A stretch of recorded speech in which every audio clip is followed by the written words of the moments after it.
Everyone still looks uncomfortable. Perhaps they'll all remember that old saying, power corrupts.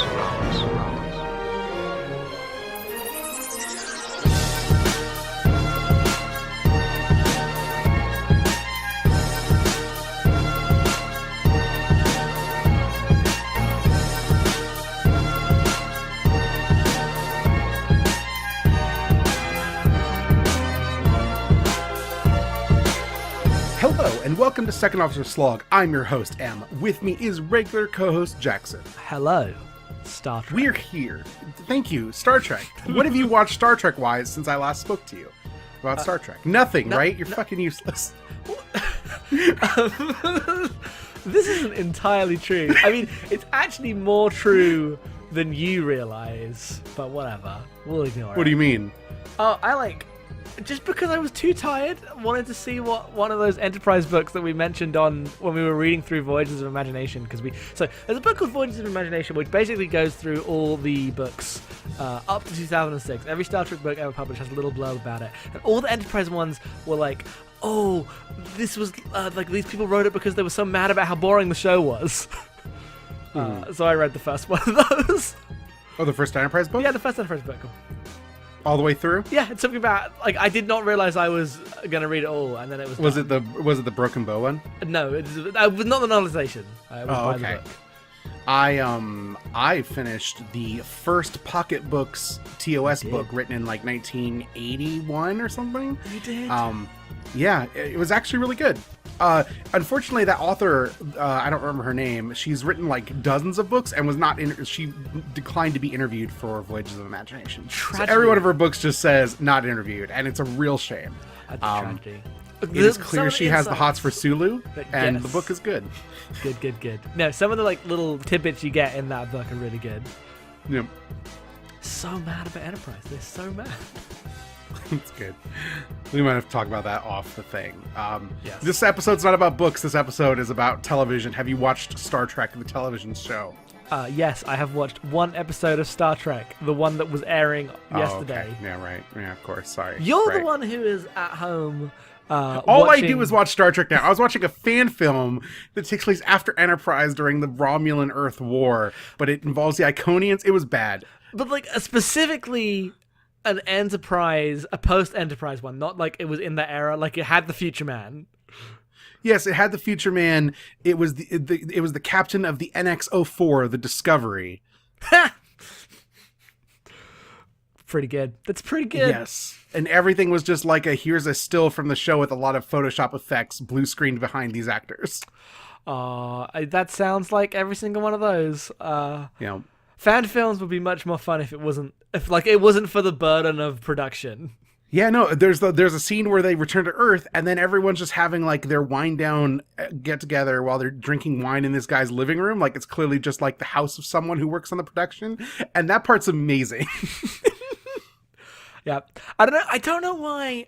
This is a bigger discussion than this, but I don't know why I like can't really get into fan films when I'm fine with fanfic. I'm like, oh yeah, fanfic, that's fine. Whereas fan films are always a bit more like weird and dissonant. Because written word can be anything, right? Like it can fill any container. When you film something, the quality that you get out of fan productions, and I understand that they're labors of love and they take a lot of energy and resources and money. It just can't live up. Like you immediately realize, even though everything tries very hard to look like J.J. Abrams style Bloom disaster, how expensive it is to make an appropriate J.J. Abrams Bloom disaster. Yep, it's a real thing. I don't know. Like even the expensive fan films, like not a Star Trek one, but this is too big. But someone, because they're mean to me, linked me a fucking Harry Potter fan film that was just like incredibly expensive.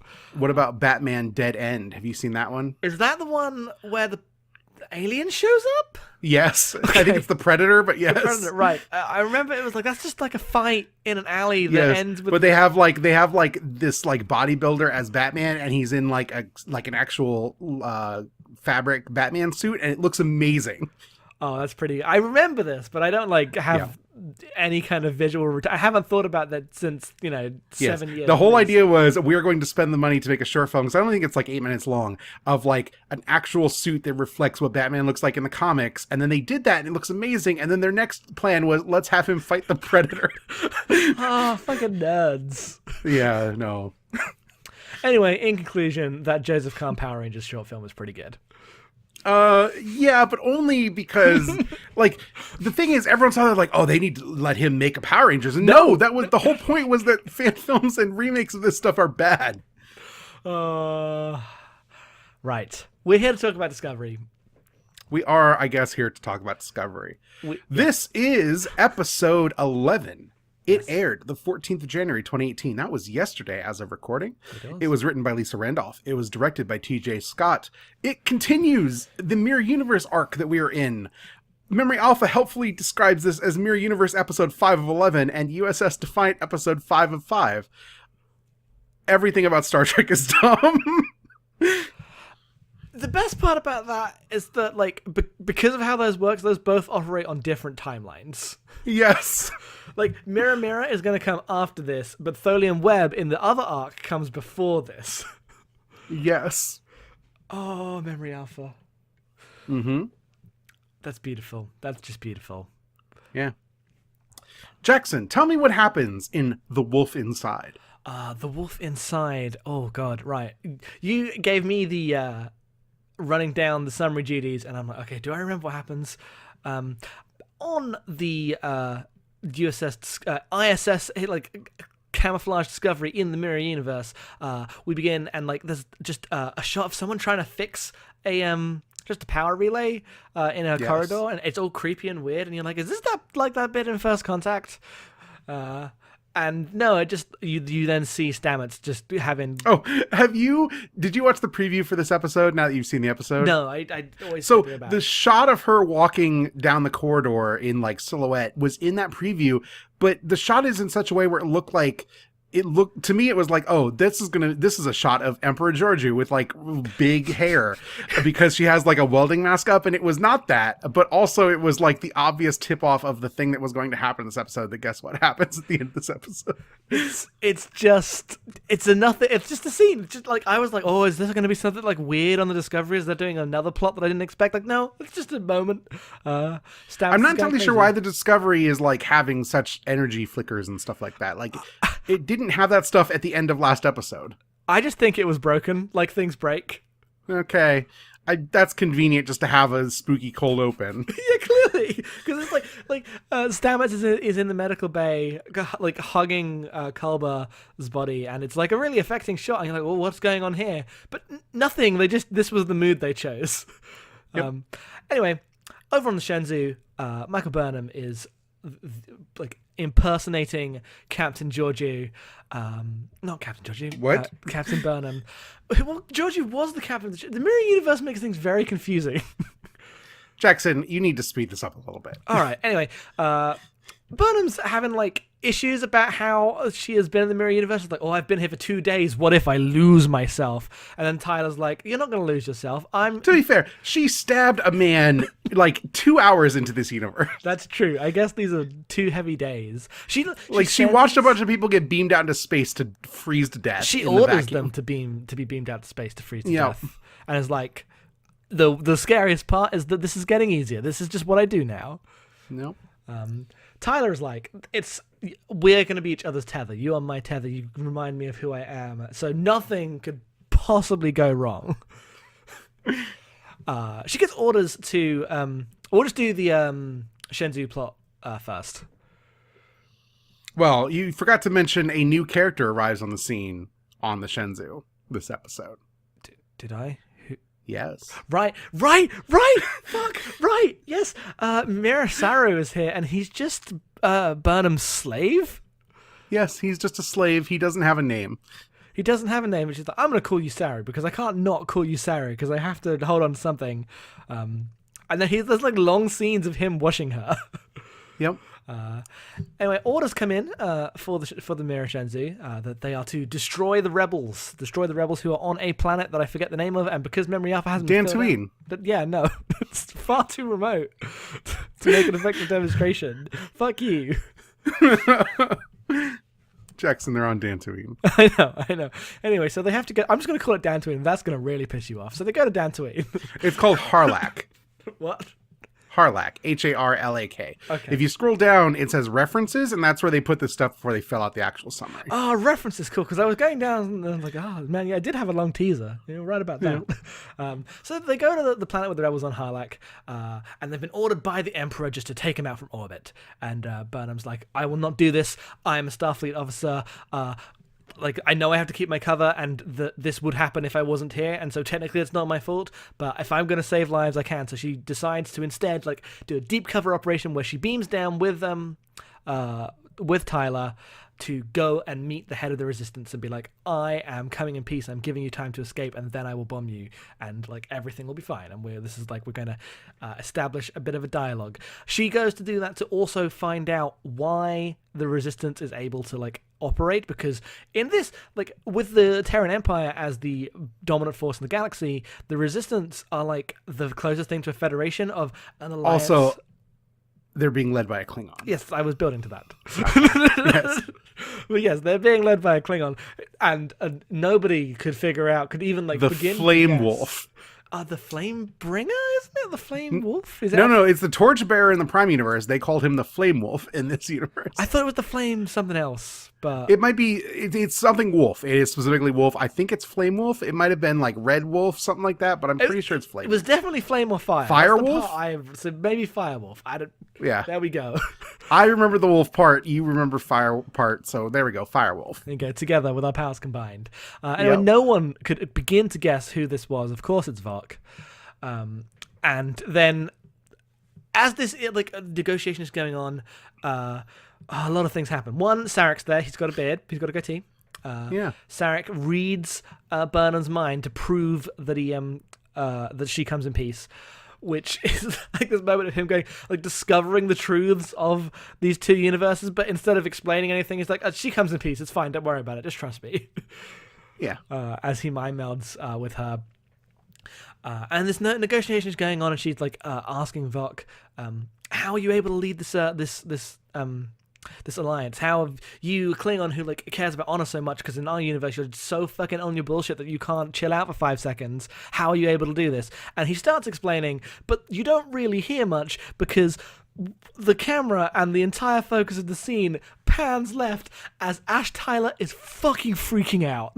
He is having a freak out. He is having flashbacks to the scenes in the pilot where T'Kuvma was talking. Everything is finally coming out, and he explodes and yells "Remain Klingon or die!" and attacks the other Vok. Negotiation. Yeah, it does not go well for him because he immediately gets owned. Well, because he's had all his Klingon bones chipped off. Yes, that's true. He is literally half the Klingon he used to be. Yep. I like how people were saying on Twitter how funny it was how now that Vok's here and talking English in a lot of these scenes, how obvious it is it's just Shazad Latif's voice. It was pretty good. Anyway, he gets knocked out, and there's a whole thing, and they're like, okay, that was fucking weird, but you can deal with that later. We'll begin evacuating. Everyone runs away. So they head back to the Shensu, and what happens next? What's the order of things? Because a lot of things happen. She immediately confronts him, basically. Yeah, she immediately yells at him. Does it happen in that scene? Is it the next scene? Is that where... Yeah, because they beam aboard, and then Detmer's like, oh, should I fire now? And she's like, wait a second, I'll deal with this later. And then she drags him into the room to talk to him, and that's when he freaks out. Right, this episode moves so fast. Yes. There's another subplot that we'll get to that's going on at the same time back in the Discovery, but there's this very, very long scene where he tries to basically explain the Vok thing as best he can, and is like, I don't think I'm me, there's someone else, and I know he's there, and I can't tell the difference anymore, and Ash Tyler slowly disappears and is entirely replaced by Vok. I think. Well, the thing is, like, he offers that answer, and then she rejects it as she's like, "No, you've been brainwashed." And the more she tries to argue with him that he's clearly just Ash Tyler, the more Vok asserts himself. Yeah, like, it's a really cool scene because it's a revelation that we've known has been coming basically since the second Ash Tyler showed up. Yep. Everyone figured it out moment one, and thankfully they don't play it as a huge twist about this. It's more about, like, yeah, this is what's happening, and what the hell is, like, how weird is it to process that when this one person who you are relying on in this fucked up situation suddenly is, like, your mortal enemy. And he starts talking about, like, the way the fight on the bridge of the, oh shit, what was the ship called? Sarcophagus? Yes, Sarcophagus ship. Sarcophagus ship goes, and it's a really good scene. It's really well done. It was very emotional, and it ends with her essentially almost getting killed by Ash Tyler / Vok until Saru comes and pulls him off. Yes, Mirror Saru comes and pulls him off. And is like, well, there's been an attempt on your life, because in the mirror universe, that's just a thing that happens. They don't have to explain why he was attacking her to death. Yeah, no, that's pretty regular. That's fairly regular. And so he's just sentenced to be beamed out into space, and they're like, that's what has to happen. And what she does, as she orders him to be beamed out into space, she, like, goes and, like, says, like, her one last chance to say something, and he basically is to cover him, or he's Vok at her, and she punches him in the stomach, but in doing so slips a disc into his holster, which is the data on how the Defiant came into this universe, which they need to get to Discovery, which they couldn't send because someone would notice, and they beam out into space, and then he's immediately picked up by the Discovery, and he's alive. And Saru's like, I've got the disc. You are going into the brig immediately. Yeah, there was a secret plan.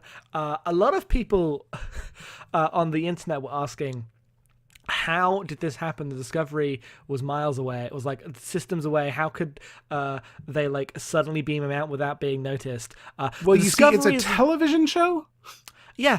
The Discovery has a spore drive. Oh, they can't use it. Fuck. Right. No, okay. They can't use it. No. But also, it's a television show. It is a television in which show. You plot things so they tell a good story, and you let nerds worry about that on their YouTube channels. She did something with the transporter. It worked. She beamed him out. They beamed him up. Whatever. Who cares? Not relevant. Not relevant. If these are the questions you're asking, you need a different show than Star Trek. I mean, okay, like, I agree, but also... we have said many times that's not how shields work. That is a thing we said in the last episode. We say that and, like, laugh and move on. I feel like the way you imply this, that people were asking this, is that they asked the question and then we're like, well, this show is trash. That's true. That does happen. Yes. So they recover Ash, and Vok, who is, like, clearly at the forefront of the personality right now, is like, you should have let me die with honor, because of course he is. And Sarah's like, we may be in this universe, but we are still Starfleet. You're going to the brig right now, sir. And that's where he's left for this moment. Meanwhile, on the Discovery this whole time. No, you have not finished the Shenzhou's plot yet. No, I haven't. You're right about that. Yeah. Should I finish the Shenzhou thing? Yeah, I would finish the Shenzhou thing. All right. So the Shenzhou thing is all wrapped up. Everything is fine. She is waiting for the rebels to evacuate before she fires the torpedoes. In the meantime, she's like, bring me Lorca. I need to feel better about losing my fuck toy. So I am going to take Lorca and I'm going to interrogate him myself. And so she drags Lorca into her, like, quarters, where she just gives him a cup of water and a blanket. As he's, like, recovering from being tortured for the past 2 days. One of my favorite other arguments through nerds in response to this episode is there's been a lot of talk about Jason Isaacs' accent in this scene because he becomes more southern. Yes, I love it. Because I was listening, I'm like, man, Jason Isaacs is killing it because his accent is really thick here, but obviously he's, like, half delirious and afraid and he's been tortured for days. You are going to revert to your accent. It's like when people are drunk, like, often your accent will come back if you've repressed it by just, like, growing up and needing to, like, shave off your regionalisms. What I liked about, like, some of the discussion I saw about this were that people were like, why is he southern all of a sudden? This doesn't make any sense, because there was notice that he's been doing, like a repressed southern accent on purpose the entire time, because Jason Isaacs goes above and beyond in accents for no reason other than he loves it. Yeah, no, 100%. So I noticed that and was thinking of you when that happened. Yeah, no. And so it's like, no, he may have, like, that's fucked up what happened, but you're not alone. We're going to get through this. We're going to get through this well, together. also she's like, now that we've sent that stuff to Discovery, we can get the fuck off the ship. And he's like, no, we can't just like abandon the ship. Everyone will know that we've left and everyone come after us. And the situation is still a little too fucked to just leave. Yep. So. And then they are summoned to the bridge because a ship is apparently there and opening fire on the planet before the rebels have fled completely. Yeah, the rebels have not been able to evacuate, and yet all of the targets are hit because she escapes the rebel base. Like, they give her the intel of all the bases so that they know where to, like, so it looks like she came there and like got intel, and they won't suspect her of actually like negotiating with the rebels. And every single one of those targets is hit before they had a chance to evacuate by this mysterious ship, which of course is the Emperor's ship, and of course immediately Georgiou just shows up in the bridge, and everyone bows except Burnham, who's just like stunned. She is like the most like wide-eyed fuck that you could possibly be. And there's also one person who bows, but mostly just looks sheepish, knowing that this would eventually happen and feeling kind of bad about it, which is fucking Gabriel Lorca. Yep. Because he's like, fuck, here we go, I guess. And she says a line that's like, you've been away too long. Well, and only one of you, I guess. So, Mira Lorca confirmed. I mean, you know, like, not explicitly confirmed, but yeah, come on. Yeah, I mean, as confirmed as Vok was, like, in episode 6. Yeah. So, probably confirmed. If they do something else, I'll be shocked. Yeah, no, same. But she is Emperor Georgiou. She has a sword and, like, a giant cloak, and she's ridiculous. We'll talk about it later. That's where that happens. Yeah, that's where that happens. And that's where that ends. That is the cliffhanger. That is... Yes. But meanwhile on Discovery, a lot of other bullshit has been going on, mainly concerning Stamets. To alleviate the plot drama that should occur by the fact that Ash has murdered Culber, everyone just says, oh, this was clearly Stamets in like a disorientated state, and he is ill, and he's barely there, his brainwaves aren't registering, so we have to fix him. This is like a tragedy. But no Starfleet person has randomly murdered another one. That would be crazy. So they take Stamets, and Tilly requests, like, the thing that is wrong with him is to do with the spores. You need to give him back to me. I'm the like senior engineering person here, which implies that there's only 3 people who work in engineering, and it's her. Well, it's specifically that she was the one working with Stamets on the spore drive stuff. Like, there's other engineers, but none of them. It's like Burnham, Stamets, and Tilly were the people working on the spore drive. Yeah, because it's still got warp engines and shit. Like, there's still engineering happening. That's true. There's like warp engines in the back. Like, there's a spore drive right next to the warp engine. So she takes him back to the chamber, the spore chamber, and it's like, okay, what we're going to do is we're going to throw the spore, we're going to like merge him with the spores, we're going to put a bunch of spores in him, and then the symbiosis between him and the spores are going to bring him back, because he's like, his consciousness is barely in his body, and he's like slipping in and out of the network. Maybe he has already become one with the mushrooms. It is too late to say, or it's too like early to say. This goes on for a while. They go back and forth, and they think that they're bringing him back as his brainwaves return to normal, but he tragically, like, his heartbeat stops and he dies, and they try to revive him and they can't, and it's all very sad.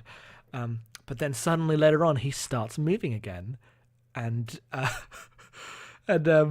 Tilly like tries to get him to talk, but he's not saying anything, and what instead we cut to is this like forest of, it looks like the like what's behind that door in the Discovery. Oh, that's okay. Yes, it does look like that, but everything is glowing. But yes, everything is glowing. He's in like a magic spore space. Yeah, and he's like walking through like la la la la la, barely aware of anything. And who should show up? It's Mirror Stamets, and there's 2 Stamets right next to each other in the Spore universe. And he's like, lost. He's like, because Mirror Stamets is like, oh, Paul, you're finally here. We got a lot of work to do. Yep. So you immediately posted to Twitter a picture of the like interdimensional couch of reeds. Yes, which is where 3 different universes in the Marvel universe of Reed Richards got the Infinity Gauntlet, and what they decided to do was use that cosmic power to team up across the multiverse and just create like a council of the smartest men in each universe, which is always himself. Which is clearly what Paul Stamets is going to do. Oh, thank God. That's beautiful. That's so beautiful. Yes. The Interdimensional Council of Reeds is like a supervillain, obviously, because Reed Richards sucks, but I assume Paul Stamets will be more benevolent. I mean, he's going to have to fight with his mirror self, who I'm assuming is not Benevolent's tool. I don't know, like, if his mirror self has been seeing the stuff he's been seeing and he sees all these possibilities, there's very real possibility that he's evolved past believing in the Terran Empire bullshit. That's true. We'll see how it goes. Like, they could take it like he's trapped in this space with his evil self, or they're doing like weird science stuff in this null space. Yeah. Which, given that it's Star Trek, it's probably the other one. Yeah. And that's basically the episode. If I forgot anything, let me know. No, that's it. I kind of just wanted to talk about reactions to stuff. So, yes. Mir Saru is like a slave. He's like washing Burnham. And then Saru, when she contacts Saru is like, have you, on like the secure line, he's like, have you heard anything about Kelpians? Like, we're a rare species in your universe, and I was hoping maybe you'd heard word. And she's like, no, I haven't. And poor Saru, he's not ready for that truth. He really isn't. No. Yeah, no. I was listening to Women at Warp, which is a feminist Star Trek podcast. Yes, it's really good. I recommend it. I have listened. They were talking about a panel. They were on, like, it was like audio of a panel where they were talking about women in Star Trek, and it had Gates McFadden on it. And she was talking about her complaints with like the way Crusher was portrayed in the show. And listening to it today, I'm continually struck by how good the stuff Michael Burnham has to work with as a character written in the show is. Like, yes. This episode has her trying very hard to appear to be a badass, like barely holding it together in private. She is a character where like she can like sleep with Ash Tyler, and it's like part of like their relationship like makes sense. These two people who clearly don't have a whole lot in common but are thrust in the situation would like cling to each other. There's like her walking around in like lingerie that is just like not sexualized. It's not T'Pol in her fucking underwear. We've come a long way as Star Trek. Like the material she's given and the way she's written is like the female lead of Star Trek, compared to like Janeway or T'Pol is not like a lead, but she's one of the main three. Fucking TV has changed, and I'm so happy about it. It has. This is also particularly good. Yes. Also, like one of the things they've been talking about is like, yeah, our writers' room is half women, and you can tell. You can fucking tell. Yep. I wish this show had more women on it. Like they should next season add a few more, maybe murder a few less of them.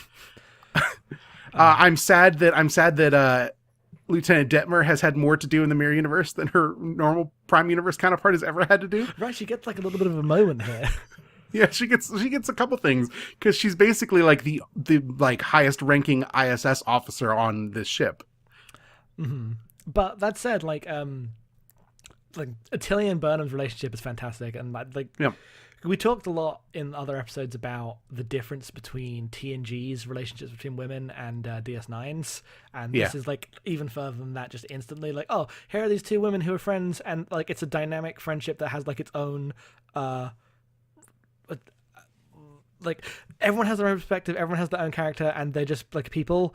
Whereas in TNG, like which is now 20 years ago, I guess. It's like those scenes with them doing more than 20 years ago, like 25 years ago. 25 at least years ago, but like that was the scene with them doing the. Did you call it Klingon calisthenics? No, there's the one where they're just doing like stretches and they're in those like lycra jumpsuits. And whenever it is a Deanna and Crusher like scene, they're always gossiping about boys. That's all they do. Like they are characters that don't interact outside of that. There was in that panel, Gates McFadden was like, I never did a scene with Denise Crosby. Like we never shared a scene where we just talked to each other. Mm-hmm. And like that's fucked up. That is fucked up. Yep. Instead, we've got to talk about how this vase isn't to Riker's taste. But Tilly is like a character, like even as like she like could have easily been the comic relief. She could be the Harry Kim of this show. And instead, there's like the scene where she's like, she convinces Saru to let her try this stuff to save Stamets. And then she also, in doing so, like pressures him into giving her a command track recommendation when they get back to the universe. Yes. And Saru was like, well, look, you're very impressive in your new Captain Stead. You have a lot more confidence. We'll see if we get back to our universe alive. We'll talk about it. I like that Saru gets a moment to be like, to push down on someone because he's the most pushover boy. Yes. Because usually whenever he's pushing down on someone, and this is also informed by the book that we read, it's like mostly coming out of a place of his fucking resentment for Burnham. But this is just very like earnest and like, maybe one day, Tilly.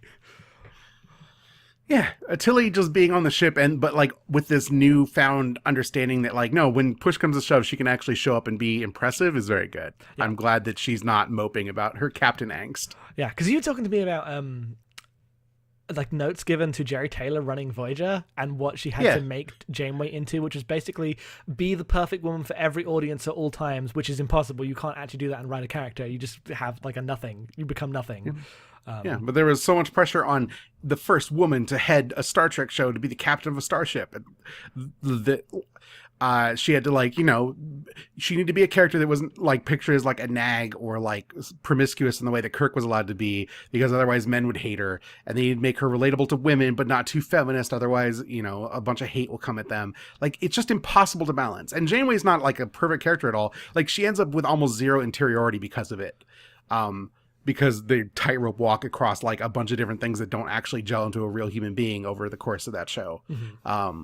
But this, like, that watching that stuff, because we're going through season 1 of Voyager and then immediately like going into this show, it is so good how much Burnham and Tilly are just allowed to be people with like emotions and conflicts and moments where, like, when Ash Tyler attacks Burnham and he's pulled away, like, she's like crouched in the corner, like terrified and hurt and upset, and you get to see her stand up and put on her like Mirror Universe face and march out of her quarters, and it's so fucking good. It's such a good moment. Because she kills it. She's killed it this entire season. This is a great show. This is a great show. So, more things of note. We have new makeup for the Andorians and Tellarites, Jackson. We do. The Tellarite makeup's very different. Yes, the Tellarite makeup is the most different in that they now have, like, it's more, I don't know, like, they have tusks for one, which I think is a great touch, but they're more, like, weirdly dwarvish. It looks less like a Halloween mask. I like it a lot. I'm always pro whenever a Tellarite can show up. Yeah, no, Tellarites are good. The Tellarites don't speak in this episode, which is a shame. I hope we get more of them in the Prime universe next season. Oh, please, Tellarite crew member. Yeah, put a Tellarite on the ship, please. And then we get Andorians, or we get one Andorian who is very dramatic. And is the implication that he's like using a universal translator? Because his voice is really heavily modulated. I think so, but I think like with like all the Klingons have modulated voices as well. I think that's like a technique that they're using just to show alien voices. Yeah, I wonder if they put an Andorian on the ship, I assume they would just talk with a normal voice, because you wouldn't want to do that post processing for that entire character, right? Yeah, like they do it on the aliens to make them feel more alien and strange, but like Sarah just speaks voice. Specifically, Vok is Mirror Vok is talking English. Yes, because that's a plot point. He's not through a translator. Then maybe the universal translator is being used. I don't know. Like, this show definitely, like the moment in episode 9. I forget which number it was, but the one with the final fight on the sarcophagus, and that's 9. The transition from hearing them speaking Klingon to them speaking English through the translator was like a really good moment and cemented what the translator was and how it worked as a physical thing in a way that even Enterprise, which is a show about that, didn't do. No. But the Andorians are basically the same. They got rid of their eyebrows and gave them like weird, like, they almost look like the eye stalks of like a snail without the eyeball on them, like coming off of their eyebrows. It basically like turns the white hair into like a fleshy nub wing coming off of their brows. Mm-hmm. But that's it otherwise. Like, he was really heavily made up, but I assume if they had a regular, they would just use lighter makeup. Like Jeffrey Combs only has the forehead piece because they're not going to cover him in prosthetics every time they want him on that ship. Yeah, like the I assumed that the Andorian makeup on this was like, it was a little much. He was like very like angry and like this is what the Andorians but also are. Like, we've seen Journey to Babel. Like, that's how the original Andorians look too. Oh yeah, no, for sure. But I assume that is like a broad way of conveying this is what an Andorian is through design. When you have an Andorian as a character or more of them showing up, you can like loosen up a bit more. So Vok calls Sarek out and he's like, it's my prophet. Everything he says comes true. And then all Sarek does is the thing that seemingly all Vulcans can do and mind melds with her. Like, every Vulcan is a prophet then. Why is Sarek special? I mean, not all Vulcans can mind meld, can they? I don't know what the state is at this point. So, like, Enterprise plays that fast. Like, Enterprise definitely is like, oh, not all Vulcans can do it. But Tuvok does it, Spock does it. Every Vulcan we see post Enterprise, it just mind melds whenever necessary. It's not even like considered a huge deal. Enterprise, like, makes it a big deal, like, oh, mind melding is this like a taboo thing, and then in season 4 has an episode dedicated to how actually that's probably not true and a bunch of bullshit. We cured mind meld AIDS. We got rid of that. That's bad. We threw that out. We will not be talking about mind meld AIDS in this episode. Past this mention. If you want to know what that is, please go watch Star Trek Enterprise. Sometimes it's a really bad show. Yeah. And then like there are about 7 mind melds in season 4. It's not that long a season. So yep. Yeah, Vulcans be mind melding all the time. Yep. He gets to mind meld and realize that another version of himself is mind melded with Burnham, which is pretty good. He just turns around and goes, she means us no harm. It's like, there you go. You don't want to know the rest. Yep. But then, like, he can't actually act on any of that because it's assumed that all of these rebels got blown up immediately, right? So I assume some of them made it off. If next week's episode is not the final episode of the show, of the Mirror Universe arc, then I assume that she will run into what remains of the rebels at some point before she has to go home. So then you have the scene where she talks to Vok, and then she's like, how are you the leader of this like weird federation? She doesn't even say federation, but whatever. This mirror federation that is led by a Klingon. Like your whole deal is that you're like racial purity politics. So how can you work with Andorians and Vulcans and Tellarites?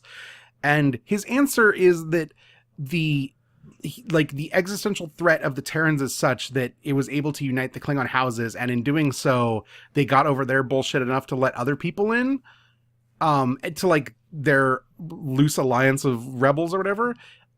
And it's treated like this is the stuff she needs to end the war through diplomatic means to get back to the Prime Universe. But this is not actionable intel. Like, she can't take this and get to the Prime Universe and then find an existential threat to unite the Klingon houses. That's not how any of this works. Yeah. I don't know what like I read the scene as more throwaway than you because most of the focus is on the whole reason she goes down there instead of like she doesn't want to kill these people obviously, but the part of the reason she's like I have to go and talk to them is she wants to find, because once she hears that Klingons leading everything, she's like, I need to find the answer to how you get Klingons to work with other races. And only the leader of this alliance, who's a Klingon, can tell me that. And so she asks him, and the thing he gives her is so specific that she can't actually use it, but she acts like she knows, like she has an answer now. Yeah, I don't know. It's a weird scene. I thought that the point of it was less to say that it, like she has an answer, and more to say that like this Klingon actually doesn't have, like, she went in expecting like some massive difference in philosophy, but when he's like spelling out his philosophy, it's intercut with like of the Vok flashbacks on the Ash Tyler side that basically show this philosophy and like ideology is basically the same. It's just like taken on a slightly different perspective to allow this. So it implied to me not that there needs to be a massive shift in order to allow diplomatic relations to work. There just needs to be like tiny shifts in perspective more than you need like a huge. I mean, I agree with that. I don't know if that's the conclusion the show will draw. Basically, what I'm saying is I really like this scene. I wish it was about 10 minutes longer. Oh yeah, because it's like a scene where everyone gets around a table and argues about their problems, and they interrupt it with a fight. Yeah, no, and like I get it. Ash Tyler is a fucking mess, and of course he's going to start a fight here. But I'd much rather have her and Mir Vok talk about differences in like universes and how people can be united, because that's the thing that I care about with Star Trek. Yeah, at some point, Discovery is still like, it's for as good as everything about how fast it moves is, it does mean you don't get as long scenes of people sitting around a table. Yep. I wish they sat around tables more, for sure. I also noted, man, they're sitting around a table. They're sitting around a table talking about things. Star Trek. So, what's left? Ash Tyler as Vok as Ash Tyler. So there's an interview that we can link with Ash Tyler. Was there one past that IGN one that I gave you, or is that the big one? I was just going around looking at reactions on Twitter and like just going through. Well, yeah, but that one I gave you was specifically with Shazad Latif, so that's the one that I think that's the main one. There are like other write-ups that I read through other websites, and I forget what I read where, but I'm fairly sure that was all the information's in that one. Okay, they're all probably secondary write-ups. Yes. So his explanation that because he was like, yeah, me and the writers have worked on this a lot because we needed to be very clear what the situation was so I could play both these characters, is that there was an Ash Tyler and L'Rell used his body and his memories as part of the transplant where like Vok and Ash Tyler are basically merged into one being, and not that he was just brainwashed and made to look like Ash Tyler. Mm-hmm. And so the implication is that the prior Vok and prior Ash Tyler don't exist anymore. There's just this weird amalgam person. Yeah.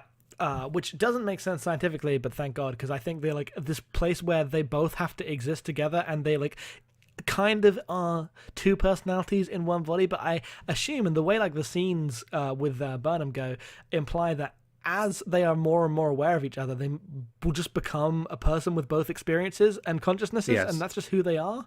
Because the thing he was really explicit about is before he is awoken by L'Rell, like last episode, he 100% was just Ash Tyler. He believed his story. It was real to him. He was that person who was taken and mushed into Vok. His relationship with Burnham is like a real thing that he felt. There was no ulterior motives there. And that has to be like part of his character going forward, is that all that stuff is real. He just also happens to be the Klingon who wants to murder all of these humans. My favorite, like, hilarious part of this is that means that his incredibly boring story about his obviously fake, like, life yes. back on Earth has actually happened. James T. Kirk is from a farm in Iowa, Jackson. Yeah, you know what? You're not wrong. You know, God. Why is there even a farm on Earth in the 23rd century? I mean, no one wants it. That's true. You're not wrong. I don't know, like, because why not, right? I mean, I guess, like, the Picards run a vineyard. Like, Worf's parents are, like, Russian Jews, right? Like, these people, these weird ethnic groups still exist in Earth, even though, like, Benjamin Sisko's father runs a Cajun restaurant, even though there's no money on Earth. Like, it's weird. It just, I mean, like, the way it's always happened in Star Trek, which doesn't make much sense, like, when you think about it too much, but it's fine, is that Earth just exists for people to, like, pick and choose the thing they want to do, and, like, this is my life now. I'm gonna have a vineyard. It's not a business, because we don't have businesses, but that's what I do. And yet, about 30% of people say, I want to go mine an asteroid until I die. Star Trek doesn't make that much sense when you think about it, but, like, it's doing way better than every other sci-fi franchise. Oh, sure. The amount of, like, miners and people in shitty situations in Star Trek is always a weird, like, aberration part of the whole universe, though. We're all going to throw ourselves... I mean, yeah, like, either you stay on Earth and everything's perfect, or you just throw yourself into space and go mine. Yep. Or you join the Federation because none of this is good enough for you, and then you, like, have really cool adventures until you die horribly. Well, no. You probably, like, do a couple tests in your room while someone else has cool adventures, and then you die horribly. Oh, yeah, right. You're Blue Shirt Picard. Yes. God. What else are the other moments? There's, that's the only other thing I have is Emperor Georgiou. So if you have something else, give it to me now. I mean, I was just gonna bring up the Stamets stuff. I think I thought it was funny how technically they killed them both off before bringing either of them back. Yes. Yes, I was like, oh, after all of that, like, no, it's fine. Like, Wilson Cruz will be in this show. Like, we have a story to tell. The next episode is Stamets is also dead. I was like, what did happen? Thank God. I can't even imagine people, like, live tweeting this. No wonder they got out ahead of it. Holy shit. Yep. Because obviously the episode has to end with some kind of twist on that. They can't both be dead for, like, 2 weeks in a row. Yep. But God, it was pretty funny. Yep. What if this whole thing ends with, like, time being rewound and none of this actually happened? That will not be the answer. That's never the answer. That's only the answer on Voyager episodes. That's why people get grumpy at Voyager. I know. Oh, I know. This isn't Doctor Who. This is fucking Star Trek, Jackson. I know. The possibilities that, like, open up in terms of what can happen next when you have a network that links you to basically every single place in space and / time. I think it's just space. I think it's just space for the mycelial network. But it is the entire. Yeah, no, it wouldn't make sense that it was time. That's too much. But also, he's in every point of every multiverse. Like the mycelium network is like yes, eternal. But thing. also, like, it clearly has almost killed him, so it's not a thing that they will continue to like. The question that pedantic nerds always have is, why haven't we heard about the spore drive in, like, the original series? And the answer is because it turns you into a weirdo. Yeah, I mean, I could see Section 31 turning people into weirdos.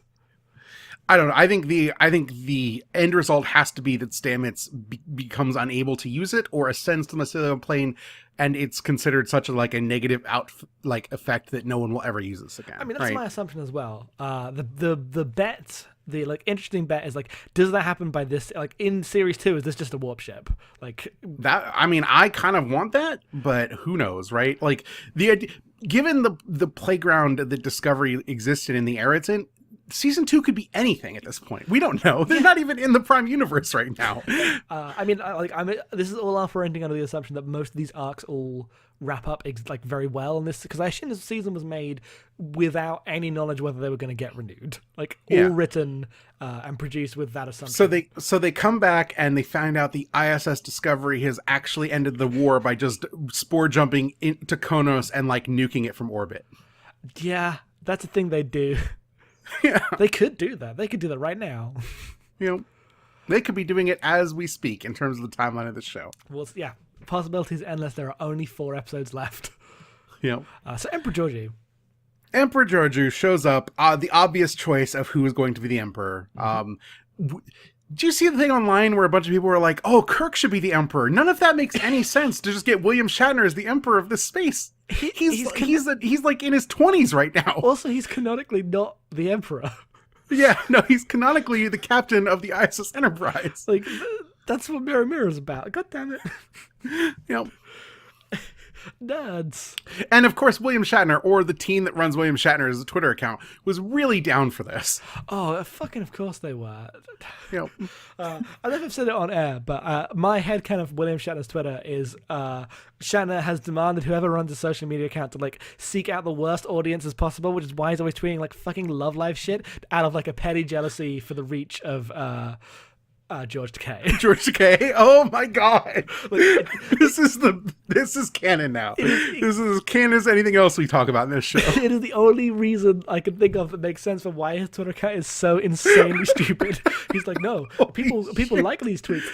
This is what's relatable. You have to do it. And someone's going, you don't want these people, Bill. You don't actually want all these people replying to you with like Nico avatars. And he's like, no. George Takei like planted his flag in Facebook, and William Shatner's like, not here. I'm going to Twitter. It's what happened. Yeah, no, clearly that is what happened. Holy shit. Yeah, I know. So Emperor Georgiou, All right. Should we do it? If you don't want to know some stuff about Enterprise, you can just bounce out now. We'll be back next week. We'll talk. There's an episode coming up about a book you can listen to. There's no spoilers for anything in there. Aside from Generations, I guess. Kirk died in Generations. You know that. It's from 1994. Fuck off. So goodbye. Thank you. If you want to stay around, we'll talk to you a little bit about Enterprise. Yeah. Jackson, In a Mirror Darkly is a 2-parter that takes place entirely in the Mirror Universe in Star Trek Enterprise Season 4. Tell us what happens at the end of In a Mirror Darkly. We don't have to talk about the entire episode. So yeah, the whole episode is about like them getting the Defiant and the Defiant being like so super powerful that it lets them take over the Enterprise. And a subplot that becomes the main plot is that in maybe the like purest expression of Mirror Universe #goals, Hoshi Sato fucks her way to being Emperor. Yes, it ends with her declaring herself Empress of the Terran Empire because she has this future ship now, and who can stop her? Yeah, it's which is actually really cool. It's a very cool moment. Yeah, because the whole time she's basically doing the whole Captain's Women thing and going between all these idiot men trying to take over everything. And the like ending is she's been like waiting for the perfect moment to poison Archer's drink and actually take control.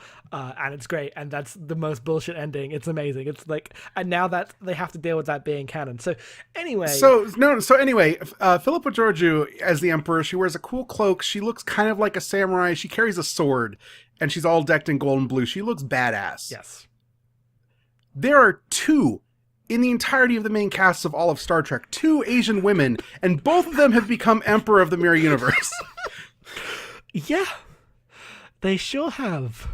So, while this is not necessarily a problem, I kind of roll my eyes that 2 separate casts of, like, production-wise and everything have brought this to this point where the 2 Asian women are both Empress. And then like the Emperor, reaction of whatever. people is to take the implication from this that like Hoshi Sato is Giorgio's like I guess great-grandparent. I don't know what the ages would work out. It's like 100 years. It could be anything. So it could be anything, yeah. But like, it's a few generations removed. So that is the Galaxy Brain take that I will immediately just roll my eyes at and say, now you've made this really problematic. Right now, I just kind of look at it and go, come on, Star Trek, you need to do a little better than this sometimes. You can look at Memory Alpha and see who is the only known leader of the Mirror Universe, and guess what? It's Hoshi Sato. Now you've made it Philippa Georgiou also. Yep. And it makes sense for the plot. It's fine. I'm going to enjoy next episode. But it being revealed as this is just like, if Star Trek were more popular, the think pieces would fucking fill an ocean. I mean, they did I guess in Filmation. Like, Star Trek never hit not even all the think pieces on Star Trek could never even hit half of the think pieces on like one ship on the new Star Wars. Yeah, and exactly. by ship I mean Raylo. Like, I don't mean yes. Yeah, no, we know. No one cares about the Dreadnought class Star Destroyer bullshit thing. I just Twitter searched Hoshi Sato, and everyone is going, it makes me wonder if she's a descendant of Hoshi Sato. Does this mean she's a descendant of Hoshi Sato? If you don't care about Star Trek spoilers, follow Trekcore at Trekcore on Twitter. They have good stuff. They retweeted Linda Park is announced she's having a baby today. So I looked at that and laughed. I was like, some nerd's gonna make the bad tweet at her. Oh, hang on. I need to go. I'm going to go confirm whether or not this is true. Sorry for the typing, but this has to be done. No, it's fine. Important research. Having a baby. First reply. No, no. First reply is a completely different swerve from Superman 1701 saying, congrats, happy for you. By the way, was really hoping you would still be the Empress of the Terran Empire. She would have been too old. She would have been in 150. You can be 150 in Star Trek. In the 24th century, when you're Leonard McCoy, yes. Fair. Oh. Do we have anything else to go? I think that's it. Also, we canonically know that Hoshi Sato does not survive enough to be Empress. No, we don't. We do not canonically know that. We do not canonically know shit. This is for a different episode. We cannot talk about this. We'll talk about it when we read, Drastic Measures, the next Discovery book. We'll talk about it then. Hang on, I promise. When we read a book about someone's... Hang on. Hang on a second. Yes. Shit. What? If in the next episode they do make the link that they're related, they cannot. That's dumb. We can't. If they would never. That's too much. I will officially like this show less if they do that. No, I agree. It's fucking dumb. It will go from like an eye raise to like fuck you. But if that's what happens, the plot of the upcoming book is going to be even dumber. Oh shit! Right! Oh no! We're talking Botany Bay! We're talking around a lot of details about an implication of two characters that are loosely connected by the mirror universe and an off-screen bit of text in like someone's biography. And an upcoming book we haven't read for Discovery that ties into events of a TOS episode from 50 years ago. Star Trek has never been more on its bullshit. I'm so fucking excited that we're here. Even if the answers are bad, this is an adventure I am so glad we were taking. I didn't realize you hadn't considered that. No! Oh no! I'm so upset. Oh, thank you very much for listening, everyone. God. Jackson, plug our episodes. Oh, okay. This is a show on the Abnormal Mapping Network, which you can find at abnormalmapping.com. We have other shows on there. Abnormal Mapping is a game club. You can find that at thebestgame.club. We are about to be recording an episode on Shadow of the Colossus in the next couple of weeks. We have the Amory Score, which is me and Molly talking about Cohen Cambria's bullshit. It's great. There's an episode coming in a couple days, and it's 52 minutes long. And it's like covering one issue. So there's a lot. You'll see. It's a very good podcast. I guess it's technically as good at jumping on point as the beginning.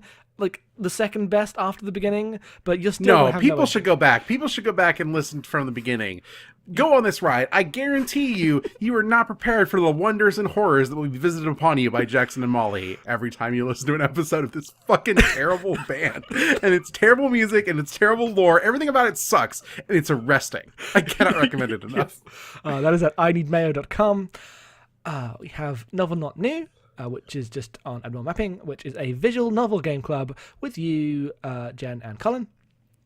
Fireside Friends is... Every time you say you, I think you refer to the audience, and I'm thrown. No, I'm talking to you. Yes, but you give the plugs to the audience, not to me.